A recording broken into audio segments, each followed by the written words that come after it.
Hello and welcome to Roundtable, a series of conversations with CEOs and business owners from global coffee community. My name is Yannis Apostolopoulos and I'm the CEO for Specialty Coffee Association. First, we want to thank our series sponsor, Storm Barista Attitude, a blend of craftsmanship and high technology. Storm Barista Attitude is designed for the most demanding and experimental baristas, offering total control over brewing parameters. Learn more at www.stormbaristattitude.com. The coronavirus pandemic has brought the global economy to a halt, having an immediate and long-term impact on specialty coffee businesses and professionals. What are businesses doing to survive this time of crisis? What are the experience of those business owners who had to shut down or reduce their operations? Are there opportunities to be seen in these dark times? These are all questions we seek to answer in honest conversations with dozens of leaders in the industry over the next few weeks. In today's episode, I speak to coffee producers and producer representatives from all around the world. I hope you enjoy the conversation. Welcome everybody to another episode of Roundtable. On this series, it's a pleasure to have people from the green coffee side, very talented people that are doing multiple jobs, I would say, or wearing multiple hats within the value chain. And I'm really excited to be on this panel to discuss again how COVID-19 and this pandemic has been affecting the value chain. It's a pleasure to introduce Alejandro Cadena, CEO of Caravela Coffee. Hello, Alejandro. Hello, Yannis. Hello, everybody. My honor to introduce you, David Griswold, the founder of Sustainable Harvest. Hello, David. Hi. A very pleasure to introduce Adidjah Makangira, the head of partnerships at Almacena platform. Yes, hi everyone. Thank you so much for being allowed to be here. Anna Kim Inyoung, the CEO of LetSequoia. Hi everyone. Hi Anna. And finally, my dear friend Edgard Bressani, the CEO from Capricornio Coffee. Hello, Edgard. Hello, everyone. Nice to be here with you all. So let me start by asking you a question that I think that is on everyone's mind those days. And I would like to ask you, from your perspective and from the communities that you are working or serving, how you have seen this pandemic affecting your business and your community. You're all over the world, different experiences, and that will be very interesting for us to understand. So let me start with Alejandro. So, I think this pandemic got us all under surprise. We weren't ready. And I remember thinking January and February, this is just a flu, like most people were thinking. And then we started the numbers going up and, the virus spreading. And the first thing, of course, we started thinking, what should we do to protect our communities, in particular our employees and, of course, the farmers, which are probably the most vulnerable people out there. So so the first thing, is just thinking about the people that you work with, the communities. We very early on, in the beginning of March, we started saying we better stop traveling. We always have about 20 or 30% of our staff traveling, be it inside the countries where we operate or internationally. And we said, well, let's stop traveling. We don't want to be stuck anywhere where they stopped the borders, or they stopped flights. We don't want to be spreading the virus in any community. So we told all our agronomists, stay home. Just don't travel anymore. Keep on contacting with the farmers over the phone. And then we also started telling our customers that also travel a lot to visit the farmers. Please don't come. We don't know anymore how this virus is gonna spread. Let's stop traveling. Let's stay home, and we'll keep on working in the communities and in the countries to get the coffee flow moving.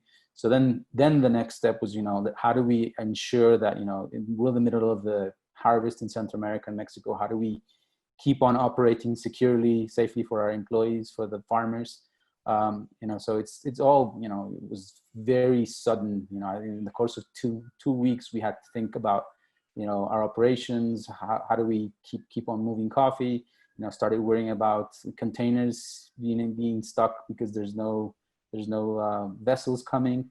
So it was the first 2 weeks of March was quite stressful. Just trying to get a hold of what was going on and how we could safely have our staff working.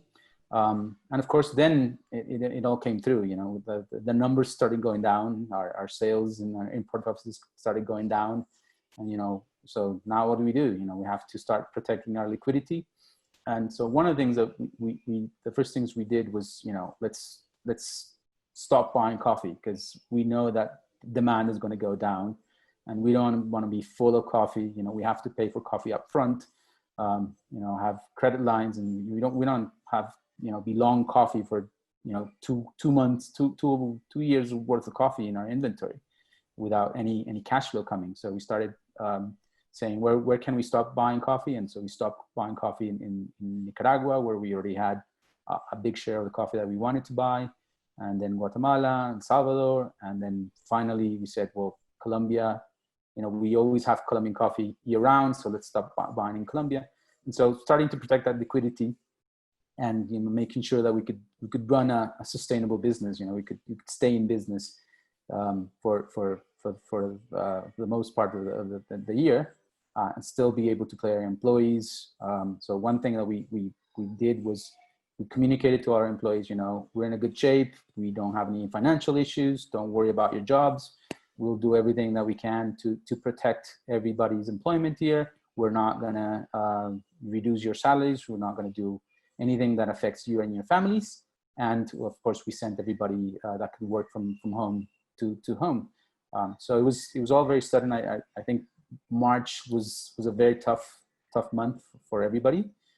Just trying to make the best decisions, thinking about the families, the people that you work with, and also trying to think about the business and how to stay afloat, because we didn't know how much, we still don't know how much this would last. So it was very interesting working with our leadership, HR, of course, and every people in the countries. We work in 11 different geographies. We have locations in 11 different countries. So trying to talk to everybody and trying to understand what the environment was in every country, and trying to make the best decisions for the whole business. So I think it was, in the end, it's been gratifying to see that we have a good team, and that everybody kind of like, yeah, let's keep on moving. Let's stay safe, and we'll stay afloat, and we'll do the best we can to survive this crisis, and to make sure that everybody comes out of this stronger. Yeah, thank you for sharing. I will continue this journey a bit geographically, so I will try to move us through the world. So let's go to David. David, tell us what was the feedback and the response that you got there, but also I know that you went very early to inform producers and your network. Yeah, I think much like what Alejandro was saying, the same sort of surprise, people in many offices overseas. We have, we have offices and cupping labs in a number of countries in Latin America and Africa. All of that had to come to a stop. Luckily, we had built some systems that were putting us remote early on in our, as far back as 2002, we started building our cloud system that kept track of all of our coffee. So we had that, but what was interesting was how much we had to really focus on it, and that sometimes your remote systems and your tech systems, really, they're getting a workout now, and we're seeing where the gaps are. And so I guess there was one major theme that we were focusing on, which was how do we develop communication? How do we help people understand what's going on, and especially producers? And I know most of the people on this call are here because they were really good at doing that with the producers they serve. Yannis, you know that we realized that the SCA had some communication opportunities around the Portland and the state of Oregon needing to cancel the show, and we worked early on some of those, getting the word out together. And then we started immediately after we picked up that knowledge to do it with producers, and we did major webinars to all our producers in Spanish, multiple translations in Latin America, and then we did them for Africa. And I think that with that transparency and that communication came some insights that what was going on about how coffee was moving. We started putting all of the updates we were getting about ports and that kind of stuff on our website. We had a lot of people coming to see us, and many importers and grain traders did that. So I'll just share you one insight personally that was relevant for me during this crisis, because it always comes out of sort of a relationship. Coffee is really, it's that one-on-one personal relationship that where somebody is telling you what they need. I think we all know we can't help everybody in the world, and we wish we could, but when somebody does reach out and ask for help, that's when you realize I've got to do something. And that particular call for me came from a producer in Huehuetenango, Felix, from a co-op called Acodiwe. And as we were doing a Zoom call to catch up and see how things were going, he said, David, the producers are really hurting, but they have coffee and many of them can grow things on their land. But it's the most vulnerable, or the bottom 20% in our community, who really have nothing. They're the pickers. They're the ones who lived day to day, not week to week, like we in Portland might think of people month to month on paycheck. But here people couldn't leave, and they were actually without food. And I dug a little bit deeper to find out how much would it cost to actually feed some of these families, and found that it wasn't so expensive. It was, $20 or $50 would give them 2 weeks of food. And I realized that personally, I couldn't sort of continue that weekend without sort of doing something, because I thought, these are the same communities that I walk through with roasters. These people are seeing us come through, and here they are struggling so much. And so I did something personally. I shared it with my staff. We have a lot of global staff calls as a company at Sustainable Harvest. And everybody said, we've got to do something larger. And some people may have seen in the industry, now we've raised over $200,000, including taking our farmer training money and putting it into a relief program for our producers, and a GoFundMe campaign that just finished and closed after hitting its goal yesterday. And all of that came out of realizing that all of us on this call have these relationships, and we just have to kind of go one by one and figure out where we can help and do as much as we can. And I was really heartened by how many people in the industry, how many consumers came around. And so that's been a big part of our work, has been both the relief side as well as moving all the coffee. And we're still moving a lot of coffee. I'll just say that, depending on the customer, if they're selling if they're selling at home, if they're in supermarkets, if they're not retail, they're actually roasting as much coffee as they can in many cases. And so there is some flow, but you do have to do a lot of juggling. So it's a real stressful time, I would say, but also I know we're all trying to make it through, because we realize producers have it even harder. Yeah, thank you for sharing that. That has been a great initiative in the industry that shows that people can come together to help people. So thank you so much for the leadership on this one. Going to Edgard, and thank you for helping SCA on the difficult times with Portland. Going to Edgard, like we heard from Alejandro, Central America was doing harvest during that time. Brazil is up for harvest now, or it's coming. It's harvest season now. So how this has affected Brazil? That was a country that initially it didn't react as fast as other countries in the world in engaging with the issue. Yeah, Yannis, you're right. I was traveling at the end of the year. I was in Europe with my family, and then when I came back, I started hearing a lot of stuff, and I have doctors in the family, so we were alert, and I started to buy some food and protect ourselves. I was telling my friends, but then Carnival came. I remember I went to Rio, but after Rio, I was home, and then everyone started to be more concerned about the spread of the virus. So the government determined that we should stay home, but it wasn't a lockdown where you are fined for stuff. So let's say 40% of the population adopted that. And in São Paulo, for example, there are a huge number of cases, and also in Recife. In my hometown, which is not so small, it's in São Paulo state, it has 700,000 people. We have only one death, but everyone is concerned. And I'm locked home with my parents who are over 80 years old, helping with the home tasks. And what we had to do when we found us in the middle of this situation was to start reviewing, our approved budget and check what was strategic, what could be postponed or aborted. We also decided to cancel our participation in international events until July, and then all the events were finally canceled. And if a second wave comes and the increase of cases appear in Europe or Asia, we will also cancel our participation in events for the second semester, because I think it is very risky concerning that I might be the one taking the virus, because if Brazil has not finished that, I don't want to be responsible or feel guilty that I'm taking the virus and contaminating people in all these countries. I travel 180 days a year. I'm everywhere, here and there. And so also, we are building our new warehouse and headquarters, so which is in itself a high investment. And due to the pandemic, we had to cut some costs and be very creative.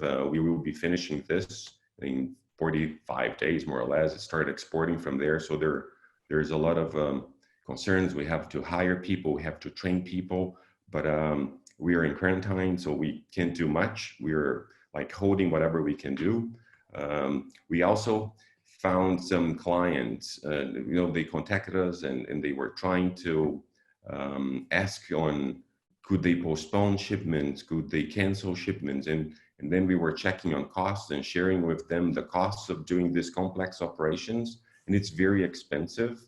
So some of them decided to continue and or postpone if it was a good moment for them. But when we postponed the shipments or canceled the shipments, we have this coffee seating that we're prepared to leave, and now we have to do something in a different scenario, in a different market.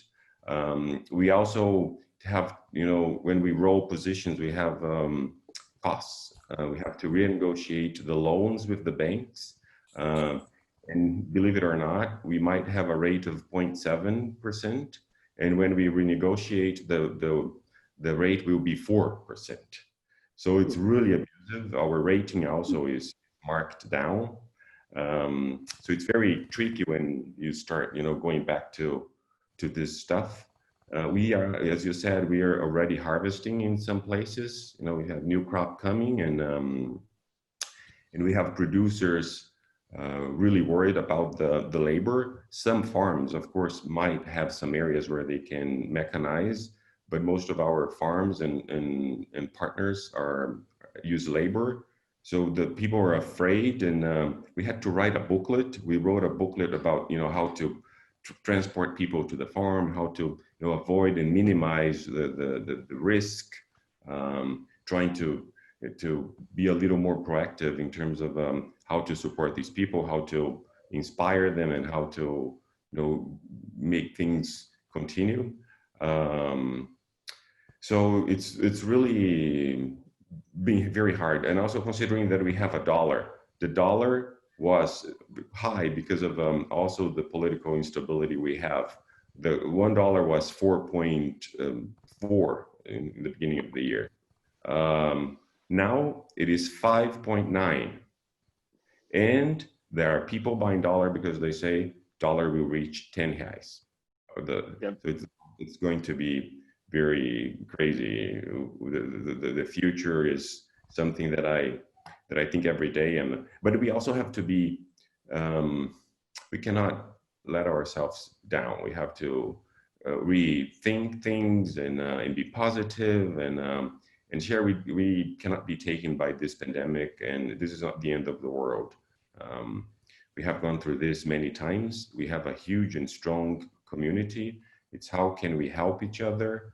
How can I support these farmers? And I was there visiting one of them this week, of course, using masks, staying away, but seeing and checking, sharing protocols, because we're in the middle of, we have to take the opportunities of the cherry to do micro lots and to do all the high quality coffees, and with all the fermentations we are using. So it's the time. We cannot waste time. Otherwise, the quality of the coffee will be lower. And we have commitments, we have contracts, we have to keep on moving. That's very, very interesting. Going to Adidjah. Adidjah, your business is kind of different. You're providing services You're not actually trading or producing, but you're providing services. And part of that is also financing. So we heard also what Edgard just said. You're based in Europe. Europe has been hit, I would say, heavily after Asia was the epicenter of this pandemic. And now it's coming to the US. So what have you seen there as reactions from customers, from the, I would say, demand side, but also on the supply side, as you know, you're working mostly with Africa and producers in Africa? Yeah, definitely. Yeah, Europe has been quite hardly hit by the whole crisis. And yeah, in our model as a service provider, we actually focus on the producers as our primary clients. So our services are geared towards their needs. So we have this finance component, this liquidity component for coffee stocks that they have. Then we have the fact that we take the coffee and we move it all the way to Europe most of the time. We don't have such an active client base yet in America. And there we try to connect it to the roasters. So in this current pandemic and an unsure future, we still want to kind of focus our attention mostly on our clients in the African producing countries. So we want to still be able to provide them this liquidity, take their coffee and take that risk partly from them.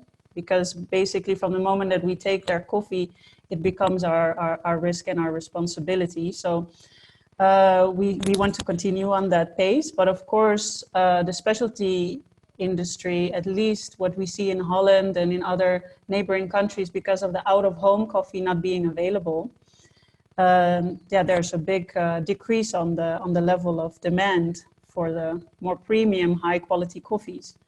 So we're trying to see how we can navigate that also. So we innovated a bit by also giving more credit to some roasters on the sales side of the chain, so that we can kind of facilitate a little bit more patience and time for them to roast the coffee and to sell it. So we can also kind of help them overcome the buffer. And at the same time, in Origin, we just want to kind of keep the commitment of taking coffee. So Uganda is harvesting now in the west provinces.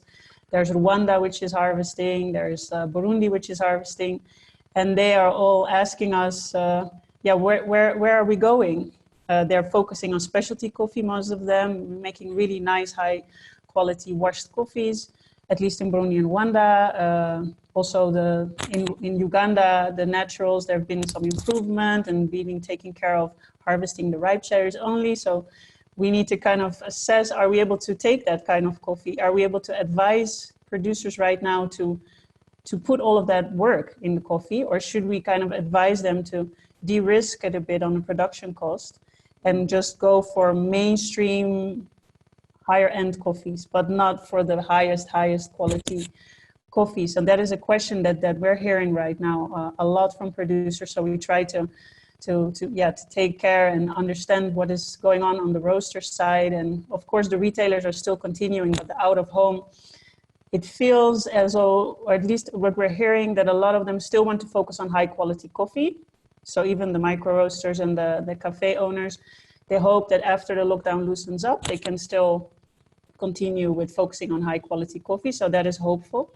But for us, it's really about trying to manage both sides in a responsible way. And we feel as Almacena, the biggest value that we can have is by helping the producers to de-risk it a bit. So continuing to provide them liquidity, to continue to take their coffees and hedge them and take those positions and try to share a little bit of this this insecure present and future. So that is what we have been trying to do now. That is very interesting because on a panel we had with producers, that was also the topic there. Like they went to the investment to produce those more high quality coffees, and now they're afraid that those coffees will not be able to be sold, or they will be sold on commodity pricing, and that is an issue. So going to Anna, you're a producer, exporter, you're wearing too many hats. and some people might don't know that you live in between Rwanda and Dominican Republic.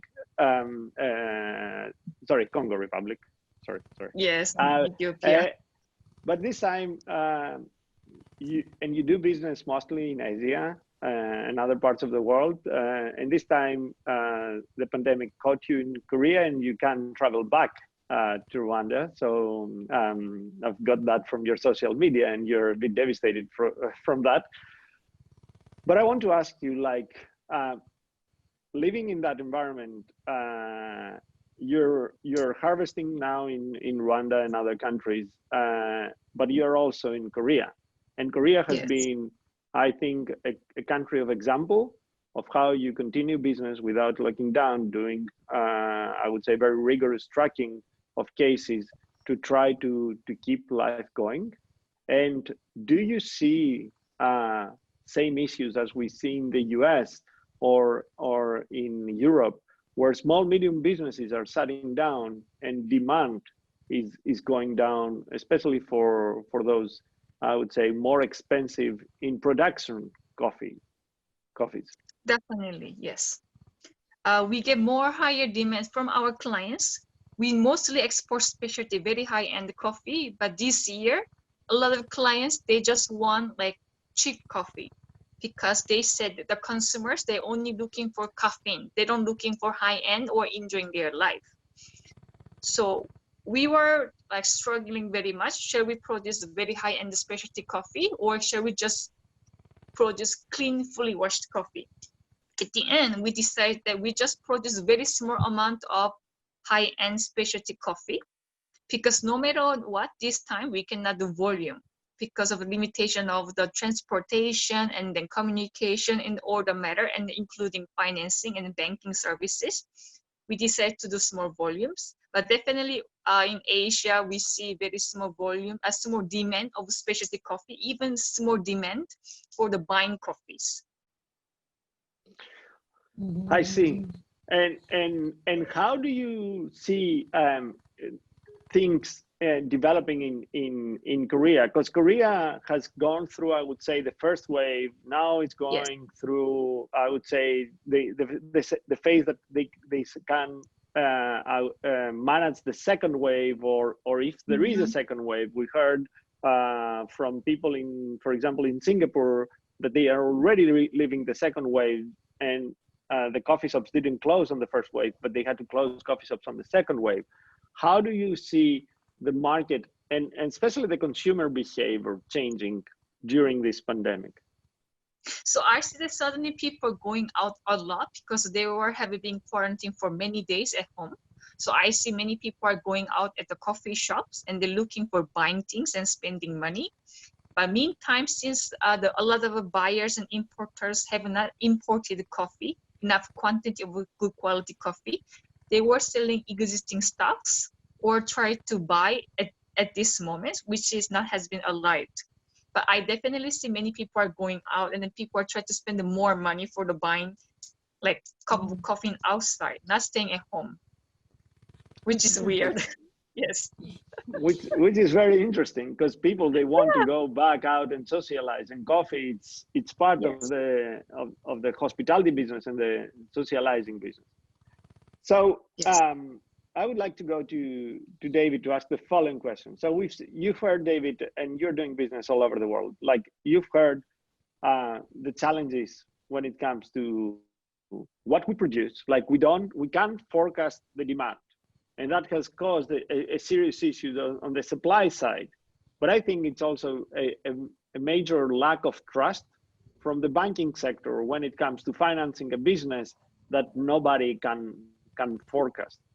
So what do you think it's the way forward here? Are there any opportunities that we can see or the industry needs to support in order to bring a bit of more harmonization in the supply and demand, I would say, forecasting and the market in general? Because from my, I would say, understanding, we've heard a lot from producers that even though futures are traded on the commodities market, there is a significant reality gap because future contracts are rarely signed now in the producing countries.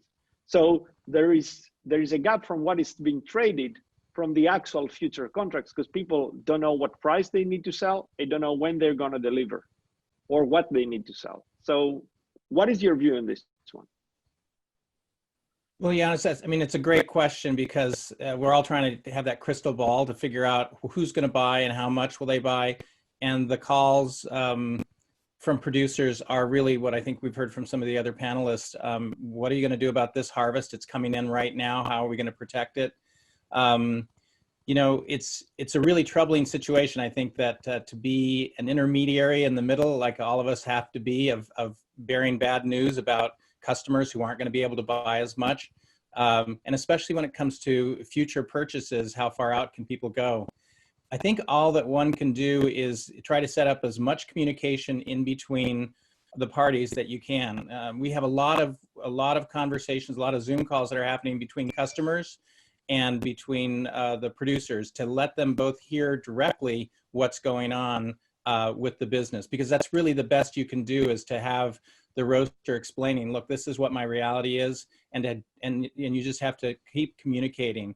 I think we're going to do some things that we'll be working on to try to help producers protect the coffee that they have, especially those high-end specialty coffees, to store them safely and be able to sort of weather the storm until demand picks back up. And really, there's just not going to be any substitution for continuing to go out and trying to bring the roasters together with the producers as much as you can, so they can get that good information, whether it's, you know, in large webinars, or it's one-on-ones, or it's just the way that you communicate, you know, to them through WhatsApp. But you have to keep communicating. We're all isolated. We're all in our homes. And I think that we sometimes underestimate what the mental health issues that we all face, of feeling like, oh my gosh, it's just me. Why did I see this? What could I have done differently? And the embarrassment of not having an answer for producers when they're saying, what am I going to do? And explaining their reality, which is sometimes much more dire than the one we're facing. So I think it's about communication, and there's no sort of one size fits all answer, but it is about really staying in touch. I hear you loud and clear. I think the transparency, especially on communications, no matter if the news are good or bad, like people need to hear the news, and they need to consume the news on their own pace. But it's very important that we are transparent. And I think what Alejandro was saying, and I want to ask Alejandro the question here, based on everything we have discussed. So we heard, and I know that you have been writing a lot about markets and commodities. So we've seen that, I would say, discrepancy within the markets. And we were using the C market as a base price, and then we were using that to figure out prices and what and how the market actually works.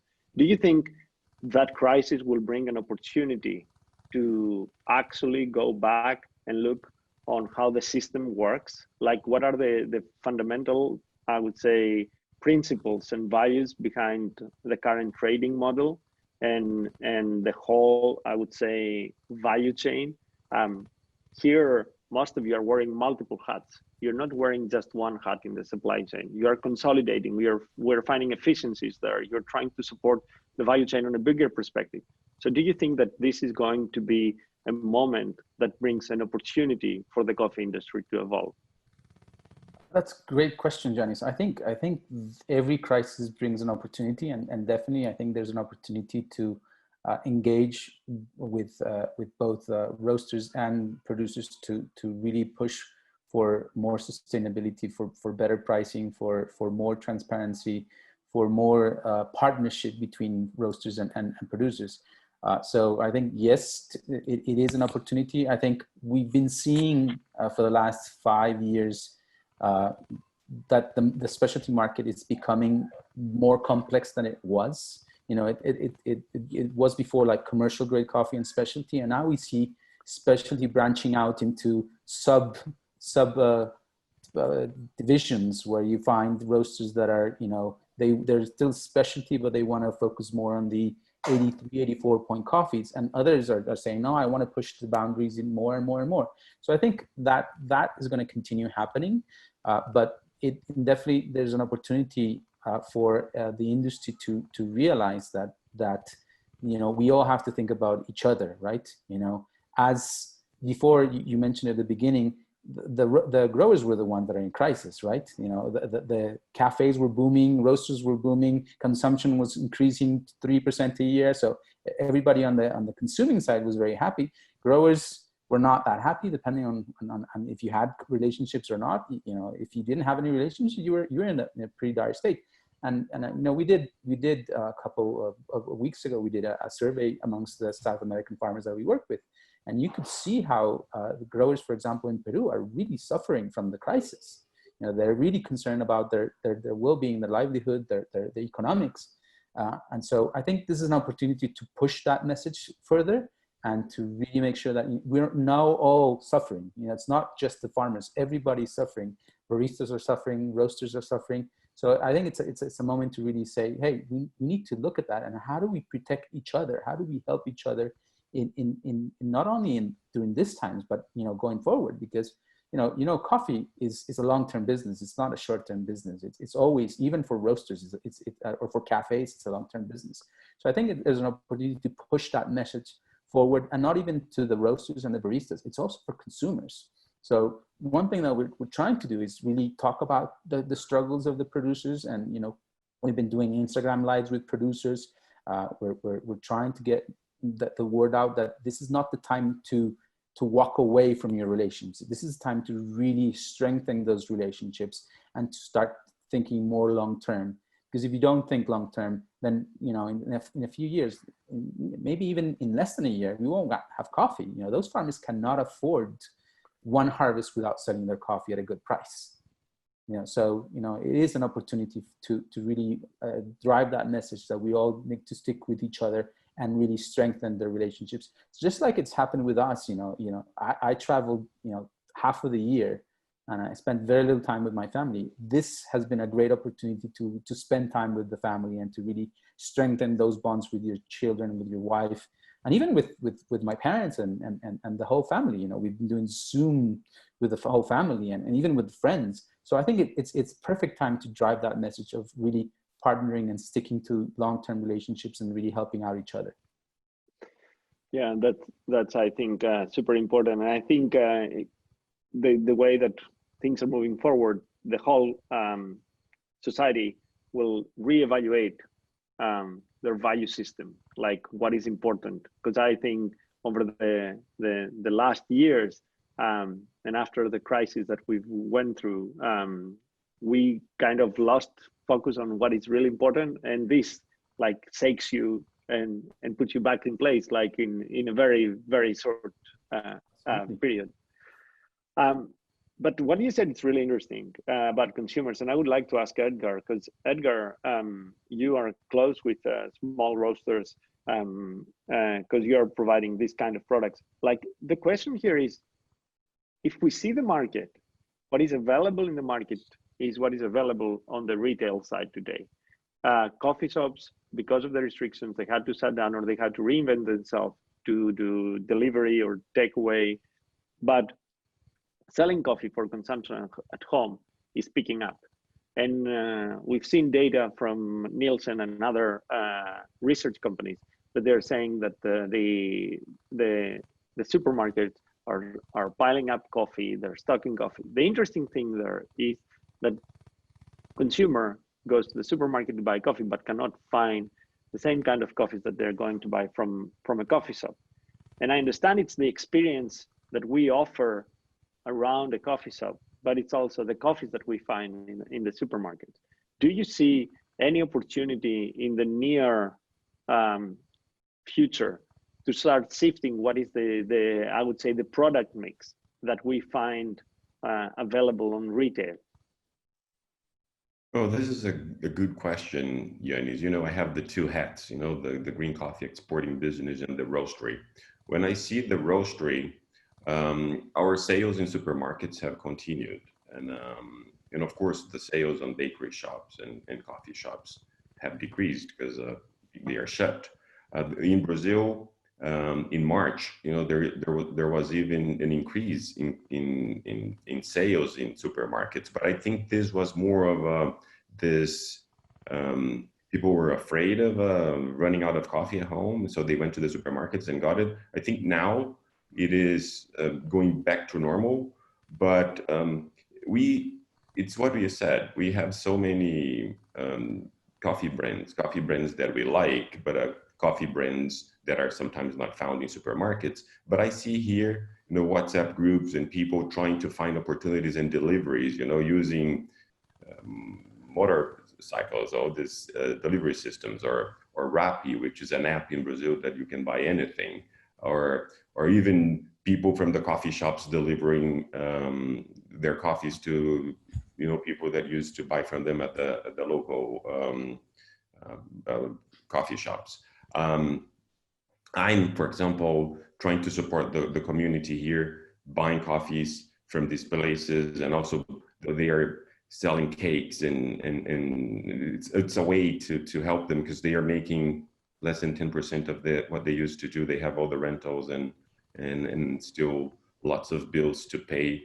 And it's sad to see that in São Paulo, many of the coffee shops are shutting and closing, and that we now have available only, the mix that is in the supermarkets. I don't see supermarkets taking the opportunity to bring more brands, because they are also scared of bringing products that they won't sell. And when a supermarket decides on a product, they want to buy a product that sells well. They are not just going to buy a product, and there are so many brands, there are so many local groceries in Brazil now. So it's hard to find them in big supermarkets. But I try to see, as I said before, to stay positive. I try to look for the future. And when we see years ahead, 2050, if we grow 1.5%, we need 200 million bags. If we grow 2% in consumption, we need 250 million bags. If we grow 2.5%, we need 300 million bags. So it's like, how do we continue to inspire producers to continue? Because countries will need to take this role on expanding their production. So it's like trying to be positive. We know that these turbulent times, make us pay more attention to small details and move fast, adapt our strategies. The supermarkets will have to do that. The coffee shops will also have to do that. And we also have to find ways, as Alejandro said, to continue to sell when nobody, really knows what is going to be in a month. We have to contact clients. We have all these calls, all these lives happening. And I think we are doing this now. I'm not sure if we will continue to do all these lives in the future. I think we will try to go back to our social, engagement with people, visiting more. I prefer, of course, I'm buying coffees now, delivery, but I certainly want to go back to the coffee shops and have my drinks. But all the restrictions that are imposed now, even though if we come back to open coffee shops, it's all the limitations. Have to have tables, 2 meters away from each other. You have, a corridor where people, the waiters can pass, and there are so many things that will happen in the future that I do not know. I have a WhatsApp group that I also try to share news about coffee. I allowed news about the pandemic in the beginning. Now I do not, just if anything is connected to coffee, so that we continue engaging with friends in Brazil, and also trying to contact my friends all over the world. And it's also what Alejandro mentioned, trying to see more. And you also mentioned this, the values, revalue a lot of. We are always so busy traveling 180 days here and there, 2 days in a place, there again. We don't have a lot of time to spend with family now. I think this has made me realize that, of course, I love work. I love to travel. I love to see my friends, but I have to enjoy more. Even my trips, when I arrive, we are so busy. We don't even have time sometimes with you, for example, Yannis. I might have a dinner with you once, in a show, but we are always so busy that we don't have time to enjoy the friends or talk more. And so there is a balance in life of everything, even I thought I would gain weight. I lost 8 kilos. So exercising and taking more care of my life, enjoying the company of my parents. I think we will revalue everything, and the world at the end will be hopefully a better one. And we all hope so. Yeah. And maybe build on that as well. Maybe from a different perspective, I think we should also keep in mind that more of the structural economical part of this pandemic, and maybe also try to see how we can innovate towards, I mean, the pandemic is now, it's going to end at some point, even if there's a second wave, if there's a third wave. So I think there's also a need to focus on how are we going to facilitate that liquidity to kind of overcome that gap. It's on the producer side, of course. There's big banks who are trying to back out or not really supporting coffee traders, coffee importers, or coffee producers. So maybe there's also a need for being innovative as an industry and as different stakeholders. We are now talking as green coffee traders and service providers of how we can come together to bridge that kind of liquidity crunch. And maybe if it's about getting specialty coffee more on the shelves in the retail sector or in supermarkets, like how can we enter that maybe in a more collaborative or partnership model? Because if you have some of these supermarkets and retailers, they have their own private labels, they have their own existing brands, and like Edgard was saying, maybe it's difficult for them to put trust in a new brand. But how could we kind of partner together as different stakeholders, as a roaster, as a green coffee importer, as a producer, to kind of step in that and share some of those risks? Or maybe offer a supermarket a kind of an opportunity. So yeah, you can just put it on the shelves and you just pay when you sell it. Or, you know, there's a kind of way to kind of engage with these actors, maybe in a way that can also open up more for the specialty sector, if out of home stays locked for a little bit longer, like kind of bridging that gap together. I'd love to hear some feedback from the others on the potential for such a thing. I hear what you're saying, and I think it's a bigger issue. And the bigger issue that comes up is like there are some things that have stayed even during this crisis. I would say unchallenged, and people are starting to challenge them. And it has been the real estate, for example, for coffee shops, like who pays the rent? Because everybody's expecting to pay the rent and keep going where the economy has stopped. The other thing is who bears the risk? And the financial system has come to a realization that they have to take risk at this moment, but they're not willing to do so, because they have to stay capitalized, like they're afraid of what is the capitalization in the banks, what is going to happen, and who is supporting that risk. And we've seen governments around the world trying to support within the constraints they have. It's good that we see Fed putting money on the market, but we see also the Chinese putting money on Fed because they're buying the bonds. We've seen what we've seen with the dollar, which is affecting like countries like Brazil in terms of exports.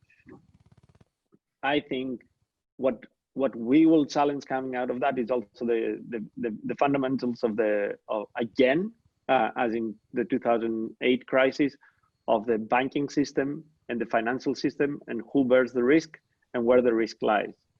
Because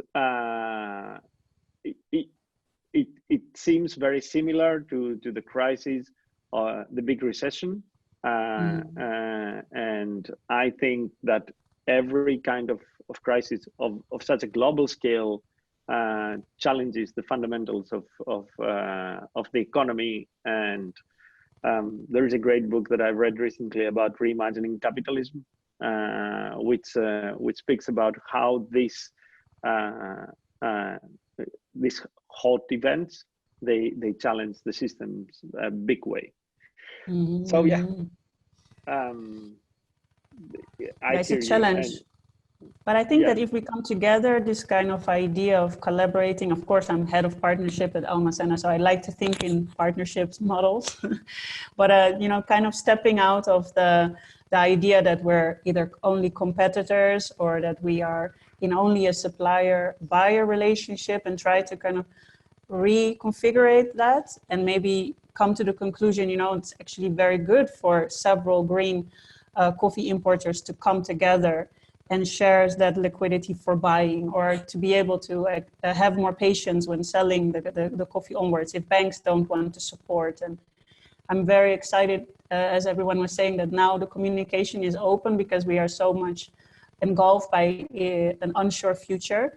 So maybe it can come to a point where we're going to create these really interesting synergies where we basically solve problems together. And I think that for the liquidity, for especially the smaller sized coffee roasters and struggling with rent, we should try to find a solution how we can help them bridge this gap.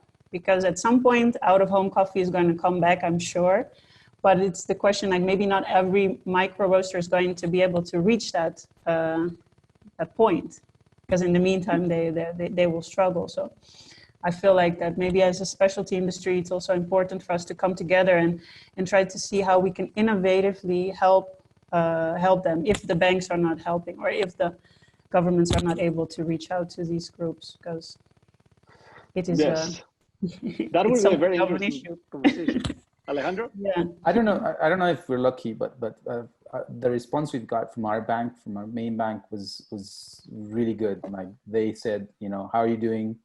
We've talked 3 or 4 times since mid-March about how things are going, and they've asked, what can we do to help you guys? And they actually increased our liquidity. They gave us better terms. We had 180 days. They gave us 240 days. They allowed us to have receivables go down from 30 to 60 days. So we extended our credit terms to a lot of our roasters as well. So I think the response is from the people that we work with has been extremely good, and we're actually seeing a lot of resilience in the whole ecosystem that we live in. So I think it is bringing out the best of us in this time, and I think it's just a matter of keeping those communication lines open and really trying to see how can we help each other in these dire times. And I hope that it remains, not just when the pandemic ends, as Adidjah said, it will eventually end, and I hope it outlasts the pandemic, and we have a fairer and better working relationship with everybody in this ecosystem that we live in. Yeah, even with the environment. I think we all hope that this brings fundamental changes in how we can become better. And talking about how we become better, I would like to take it more to a personal level, and I would like to start with Anna. It goes to also the leadership that you have all shown within your communities and your organizations on navigating this crisis. And I would like to ask you, Anna, how it felt for you being far away from your team, managing your team, how hard this has been, how this crisis has, I would say, shaped you as a better leader. So it has been very challenging for me to be a better leader. I'm not sure if I'm still a good leader. I'm still learning every day. But what I try to do, I'm trying to live the same time as African time zone. So whenever my colleague asks me something, I'm there to respond them anytime. I don't always get access to them because some of my colleagues working on the field, which means they have a limited access of phones. So I only able to talk to them when through other colleagues who's working in the cities, or they sometimes send the photos and then I make a comments. But I try to video call with all the offices every day and then check with them how's going. And if they complain anything, I try to also find the solutions together. If I need to call the local government's authorities, I call from Korea and then try to get hold of them. Because now, because of this pandemic, everything slowed down. To export coffee, it takes maybe a month longer than usual time. Normally, prepare a document to export, it takes 2 or 3 days maximum. But now we expect maybe 2 weeks to get one export documents. So this one, every time when my colleagues need something, I'm there to also assist them. Yes, that's what I try to do as a better leader at this moment, but I'm still learning. Well, everybody learns every day. This has been quite a challenging period. So David, you told us about that initiative that you created to help communities around the world. But how about leading through that with all the stakeholders that you are involved? How this has shaped you and has affected you personally? Yeah, I think it's a question of just stepping onto the court. And my wife said to me, you know, David, you thrive in these kinds of chaotic situations. I think it's sort of what I'm wired with is the energy I get around trying to create how are we going to get to yes and get people connected in creative ways. And so I think that because everything is so different every day and so many problems have to be solved, I find, I'm sure like everybody on this call, working a lot, but also trying to figure out ways that we can stay balanced and really, you know, doing a lot of reading to figure out like what are the challenges in a at-home, you know, self-isolation kind of model that we're all facing, and reaching out to a lot of people. So I think in my leadership, you know, to build the multi-stakeholder model that we've had, and many of you know of the Let's Talk Coffee, you know, getting other people from outside of our industry onto those phone calls and Zoom calls with to help producers and roasters solve problems has been one way that leadership comes together. I love bringing people together. I love high degrees of transparency and communication. So I just try to do more of that and be there for the employees. And I'll just give you one quick example. We'd been doing global staff calls every 2 weeks where everybody gets together and we get on a call like this and all the Hollywood Squares boxes, as we call them, with everybody's face. And it was good for the first couple of calls just to hear from people. But then I realized we can't just keep doing the same thing. So our last one on Tuesday became more of a Let's Talk Coffee television show. And we made 3 of the women from Latin America the hosts, and they called out on different people to get updates, and they were like correspondents. And we put together a 2-hour, you know, almost television program for our own staff. It was all internal. And I think that kind of fun, everybody sent in pictures as an example, and I put together a music video of what everybody looks like, what's their work at home, and people felt really connected. It's that kind of stuff that I think you have to build culture for your team and let them know that you really are there for them, and to kind of let down the barriers of communication so people feel like they can be really open and that they're cared for. Now we have to focus that on our, you know, our roasters and our producers and the other partners as well, like, because everybody's facing this somewhat alone. So for me, I think it's been energizing to step up to the plate.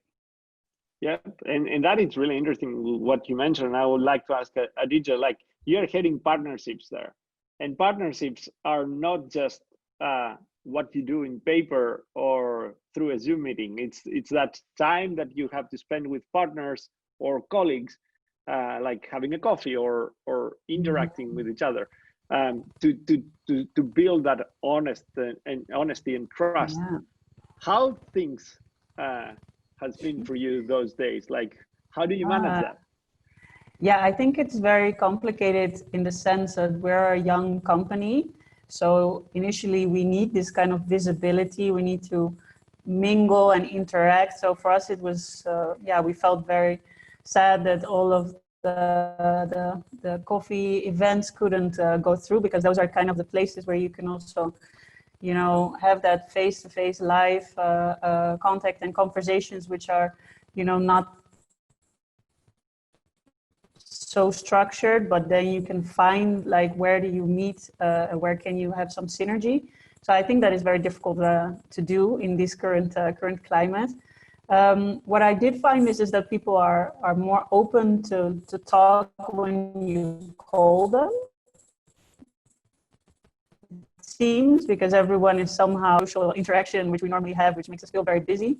So I think that trying to do most of those things over the phone, and it's also a bit sad that I can't visit our clients in the producing countries like I normally do, because then you can really sit with each other in the field and try to figure out where can we add value. And so for me, I find it challenging. I try to double up on the calls and on the Zooms and on the Skypes and that kind of thing. And I like the idea that David says that you need to kind of create this culture of feeling that you're in this together.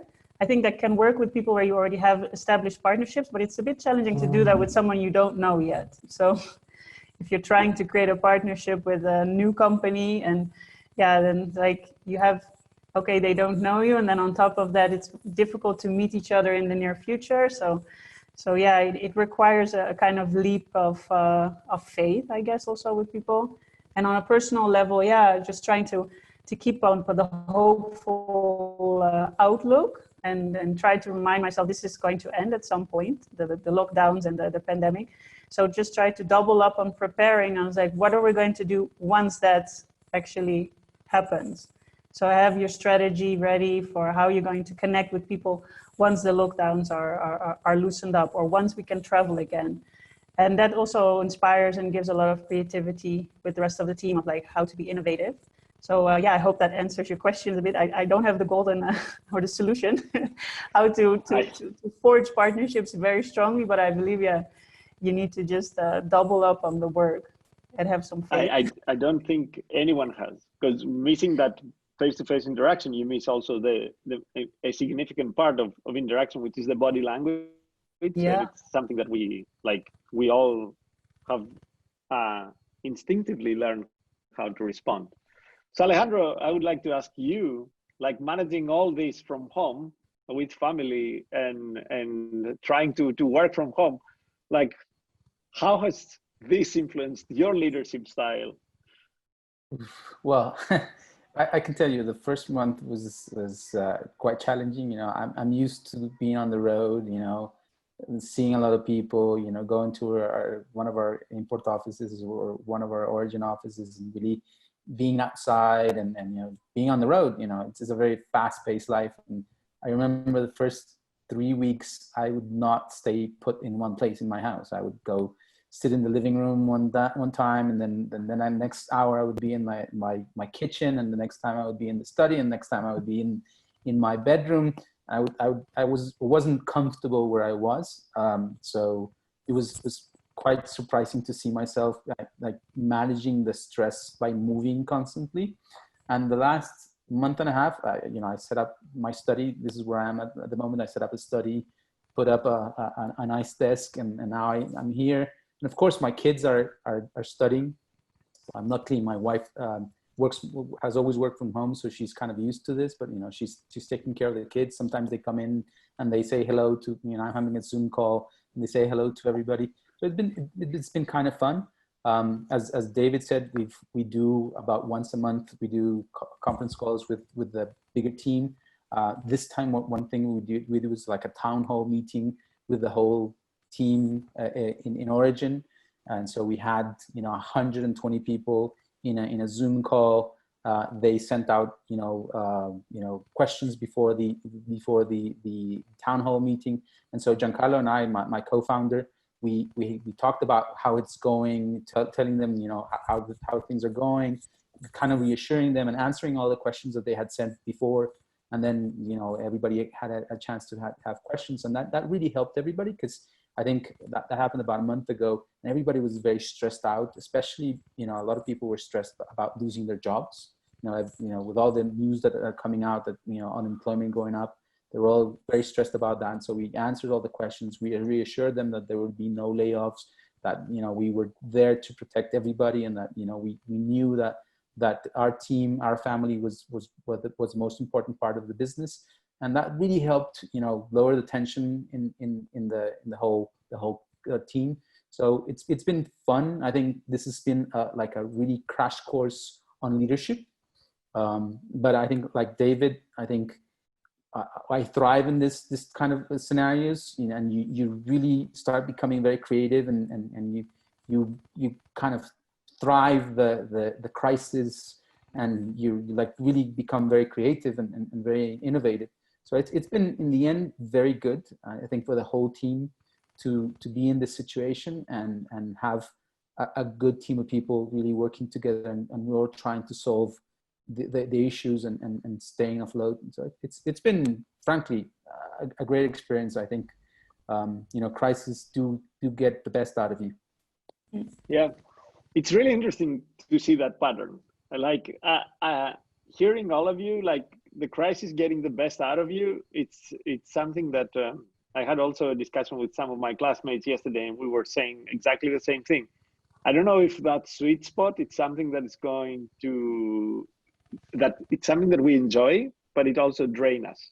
and they were saying about that Ikigai philosophy, that you're in the middle of your sweet spot, which is the best thing that can happen to you, but also is the thing that can burn you out faster than anything else, because you enjoyed it so much. And I hope this crisis does not get us into that sweet spot so much.